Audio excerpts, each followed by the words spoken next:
NFL Live. Glad you're here today. We got a lot to get to, and we're going to start with Aaron Rodgers. We heard the news yesterday that this is likely his last year, according to him. But what does that mean for the Steelers' future next year? A report on that is coming your way. Plus, there's a lot of Browns quarterbacks. Look at all of them. They're all right here. What's going to happen there? Who's winning that starting job? We'll get the info. Plus, our analysts will tell you who they think should be the starter for the Browns. And new look New England. You got Mike Vrabel there, Drake May with a new opportunity. Everything you need to know about Patriots camp, and something that Robert Kraft said that you don't want to miss. That's all coming your way and so much more. Again, we're so glad to have you today. Look who else is here. We got Dan Graziano, Marcus Spears, Andrew Hawkins. And boys, let's get right to it. There's the wave. That means we can officially start. We're going to start with Aaron Rodgers, okay? The breaking news of yesterday. Go about getting a quarterback or finding the guy of the future would be different, and it would look different than having Aaron Rodgers, because I call people bat boo-boo crazy if they were to sign Aaron Rodgers. But this is a stopgap for them to get started on that process. I can't say the other word that stands for boo-boo. Yeah. Go ahead, Hawk. Boo-boo sounds better, though. Maybe I'm just drinking the Kool-Aid, but I just don't see a second-year slump for Jayden Daniels. Marcus, what are your expectations for Jayden as he heads into year two? I don't see one either, Boogie. The decision over a years-long squabble over fully guaranteed deals has just become public. NFL teams didn't engage in collusion to prevent players from receiving guaranteed contracts. An arbiter ruled in January, despite evidence that the league encouraged teams to limit guarantees in emails and presentations that involved Commissioner Roger Goodell. According to the ruling, which became public Tuesday, the NFLPA was unable to prove that teams conspired in negotiations. The union filed its grievance in 2022 after players didn't get guaranteed deals after the Browns gave Deshaun Watson a fully guaranteed $230 million contract. Let's bring in Hawk and Graz here. Hawk, what do you make of this story? Yeah, I'm more surprised that it took so long for this to become news, but as far as concerns. Yeah, that's an important point, I think, in all of this, right? It'd be different if that was a success story.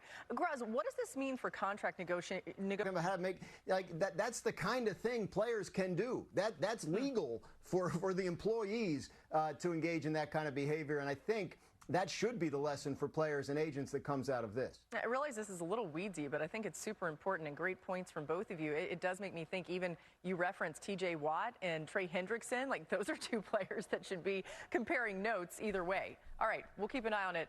Now let's talk a little defense now. We're excited about Bo Nix and what they did on offense and Sean Payton. That defense, I want to remind everybody, was the stalwart for that football team for a long time during that season. And to add a guy like Drake Greenlaw and Hufanga, two physical defensive players that can also play the pass, I think is going to put Denver squarely in the mix to try to make a run at this Super Bowl. I love the pickup of Jahdae Barron, too, out of Texas. A super smart defensive back. Sure. I think he brings a lot to the table as well. You know what this made me think, Swag? Is the big man ball-ins next season are just going to be off the chart. Like, I see so many possibilities just on this list. They going to be beautiful. Hey, my big man balling segment going to be big as them boots you got on. Boots? I can fit my calves in the top of them boots. You know what? Who wants to see Marcus starting from behind? To Adam's point, though, I mean, just because somebody starts week one for the Browns doesn't mean that's the only guy they're going to use all year at quarterback. Yep. I mean, hell, Graz, just because you give somebody $240 million don't mean they're going to be the starter. What? So, you know, anything goes in Cleveland. Here's the thing, man. In playoff games, which is going to make it, to me, very hard for them to make a decision on one of those other three guys if Joe just shows them any semblance of being able to command this offense and put the ball where it needs to be. Well, I think to your point, Marcus, that's going to give them an answer whether they like it or not. I don't think they know who's going to be the quarterback. And the thing about first-round picks in next year's draft that is supposed to be a quarterback-rich draft, that's something to watch either way. All right, mini camps officially complete, you guys. Training camp. Alabama, and I'm sure they want to implement that as well. So I think he'll be a day one starter. He'll do a phenomenal job. Yeah, Tyler Booker allowed just one sack in his college career on nearly 1,000 snaps. He was money. All right, let's go to Carolina. On the Shamar Stewart side, it'll be interesting to see how long this actually takes to get resolved. They'd love to get him on the field pretty soon. Yeah, you do see the point. He's like, I don't want to be the first one with this language in my deal, be a guinea pig of sorts. But we'll keep an eye on it either way. Thanks to Graz. All right, coming up, move works if. This move works if the sun goes down tonight, El, meaning it's a guarantee. He was somebody that obviously they had a ton of familiarity with. They replace him with Davante Adams.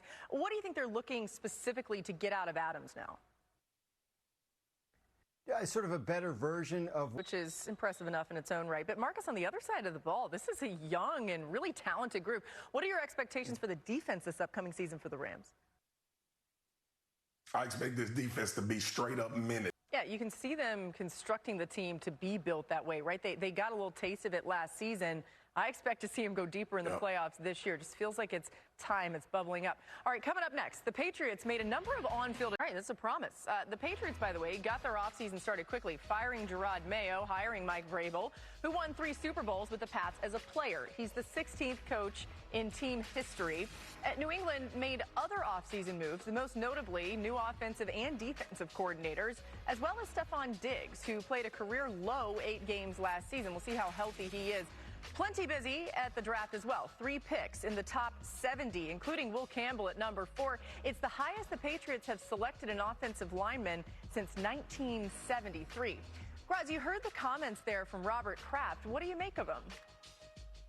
I'm excited to see Diggs there. We wondered if they would try to add more receivers. They kind of tried in free agency, couldn't really get any of them, and then ended up with Diggs, which not a bad place to end up. Boogie. Yeah. Go, right? I mean, he's going to be healthy. He'll be ready to go. What it looks like. All right. I mean, that's a different way to describe health, but... I'm back, y'all. I'm back. That's who he is, and that's why people love him. All right, he ain't going to make me do it. Not now, another. On Monday Countdown next season, y'all are all doing that. Tune in, week 1, it's happening. I'm calling it right now. We'll see you tomorrow.